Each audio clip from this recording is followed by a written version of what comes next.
ಈಗ ನಾನು ಈ ಉದ್ದೇಶ ಫೋನ್ ಮಾಡ್ತಾ ಇರೋದು ಮುನಿರತ್ನಂಗೆ. ಈತ ನನಗೆ ಒಂದು ಆಫರ್ ಕೊಟ್ಟಿರ್ತಾನೆ.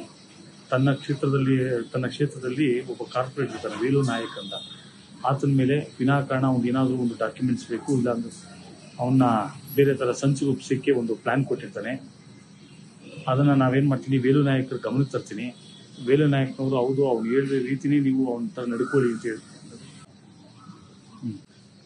ಏನಿವತ್ತು ನಾನು ಈ ಫೋನ್ ನಂಬರ್ ತೋರಿಸ್ದೆ. ಮುನಿರತ್ನಂ RR ನಗರ ವಿಧಾನಸಭಾ ಕ್ಷೇತ್ರದ MLA. ಆತ ನನ್ನನ್ನು ಸುಮಾರು ಸತಿ, ಈ ಒಂದು 4-5 ದಿನಗಳ ಹಿಂದೆ ಸುಮಾರು ಸತಿ ನನ್ನ ಕರೆ, 4-5 ದಿನ ಅಂದರೆ ಒಂದು 15 ದಿನದ ಹಿಂದೆನೇ ಕರೆ ಮಾಡ್ಕೊಂಡು ಬರ್ತಾರೆ. ನಿನ್ನ ಭೇಟಿ ಮಾಡಬೇಕು, ನಿನ್ನ ಹತ್ರ ಕೆಲವೊಂದು ವಿಚಾರ ಚರ್ಚೆ ಮಾಡಬೇಕು ಅಂತ. ಏನು ವಿಚಾರ ಇರ್ಬೋದು ಅಂತ ಆತನ ಬಳಿಗೆ ನಾನು ಹೋಗ್ತೀನಿ. ನನಗೆ ಹೇಗಾದರೂ ಮಾಡಿ ವೇಲು ನಾಯಕ್ ಏನಾರು ಡಾಕ್ಯುಮೆಂಟ್ಸ್ ಕೊಡು ಅಂತ ಕೇಳ್ತಾರೆ. ನನ್ನ ಹತ್ರ ಇಲ್ಲ, ಲಭ್ಯ ಇರಲ್ಲ ಆ ಥರದ್ದು ಏನೋ ಡಾಕ್ಯುಮೆಂಟ್ಸ್ ಅಂದಾಗ, ಒಂದು ಕೆಲಸ ಮಾಡು, ವೇಲು ನಾಯಕ್ಕೆ ಒಂದಷ್ಟು ಬೇರೆ ಹಿಂಟ್ ಕೊಡ್ತೀನಿ, ಆತನ ಏನಾದರೂ ಮುಗಿಸ್ಬೇಕು ಅಂತ ಹೇಳ್ತಾರೆ. ಅವಾಗ ನನಗೆ ಗಾಬರಿ ಆಗ್ತೀನಿ. ಏನಿದು ಈ ಥರ ಒಬ್ಬ ಆತನ ಜೊತೆಲೇ ಇದ್ದವನ್ನ ಈ ಥರ ಸಂಚು ರೂಪಿಸ್ತಾ ಇದ್ದಾನಲ್ಲ ಅಂದ್ಬಿಟ್ಟು ನಾವೇನು ಮಾಡ್ತೀನಿ, ವೇಲು ನಾಯಕ ಗಮನಕ್ಕೆ ತರ್ತೀನಿ.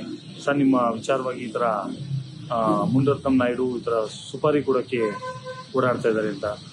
ಆಗ ವೇಲು ನಾಯಕ್ ಅವ್ರು ಹೇಳ್ತಾರೆ, ಸರ್, ಇದನ್ನು ದಯವಿಟ್ಟು ನೀವು ಅವ್ರ ಜೊತೆ ಇರೋದನ್ನೇ ಇದು ಮಾಡಿ, ಅವ್ರು ಯಾವ್ಯಾವ ರೀತಿ ಸಂಚು ರೂಪಿಸ್ತಾರೆ ಅದ್ರ ಬಗ್ಗೆ ಮಾಹಿತಿ ಕಲೆ ಹಾಕಿ, ನಿಮಗೆ ಮೀಡಿಯಾದಲ್ಲಿ ಅನುಭವ ಇರೋ ಕಾರಣ ನೀವು ಭಾಳಷ್ಟು ಇದನ್ನು ಹಿಡಿತೀರ, ಇದನ್ನು ಸಮಾಜಕ್ಕೆ ಮುಂದೆ ತರಬೇಕು ಅಂತ ಹೇಳ್ತಾರೆ. ಅವರ ಒಪ್ಪಿಗೆ ಮೇರೆಗೆ ಅವರ ಒಪ್ಪಿಗೆ ತಗೊಂಡು ಇದನ್ನು ನಾನು ವೇಲು ನಾಯಕ್ ಅವರು ಒಪ್ಪಿಗೆ ತಗೊಂಡು ಈಗ ಮುನಿರತ್ನಂ ಅವ್ರಿಗೆ ಕರೆ ಮಾಡ್ತಾ ಇದ್ದೀನಿ. ವೇಲು ನಾಯಕ್ ವಿಚಾರವಾಗಿ ಮಾತಾಡೋಣ ಅಂತ.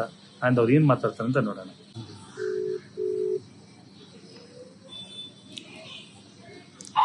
ಅಣ್ಣ, ಊಟ ಆಯ್ತು ಅಣ್ಣ? ಹೌದಣ್ಣ, ನೀವು ಕೊಟ್ಟಿದ್ದಿಂತ ವರ್ಕೌಟ್ ಆಯ್ತಣ್ಣ?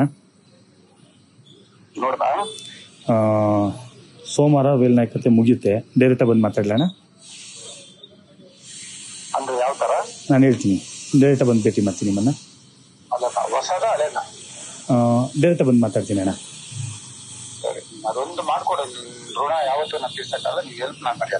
ಎಲ್ಲಿ ಬರಲಿ ಅಣ್ಣ? ಹೌದಾ, ಅಲ್ಲಿ ಒಂದ್ಸತಿ ನಿಮ್ಗೆ ಭೇಟಿ ಮಾಡ್ಬಿಡ್ತೀನಿ. ಒಂಚೂರು ನಿಮ್ಗೆ ಭೇಟಿ ಮಾಡ್ಬಿಡ್ತೀನಿ, ಒಂಚೂರು ಮಾತಾಡೋಣ ಅಂತ. ಹೌದಣ್ಣ? ಅಲ್ಲ, ಒಂದು ನಿಮಿಷ ನಿಮ್ಮ ಹತ್ರ ಬರ್ತೀನಿ ನಾನು ಡೈರೆಕ್ಟಾಗಿ. ಒಂದು ನಿಮಿಷ. ನೀವು ಯಾವಾಗ ಹೇಳ್ತೀವಿ ಬರ್ತೀನಿ? ಈಗ ಬಾ ಅಂದ್ರೆ ಬರ್ತೀನಿ. ಈಗ ಲಗ್ಗೆರ್ಲಿದ್ದೀನಿ ಅಣ್ಣ.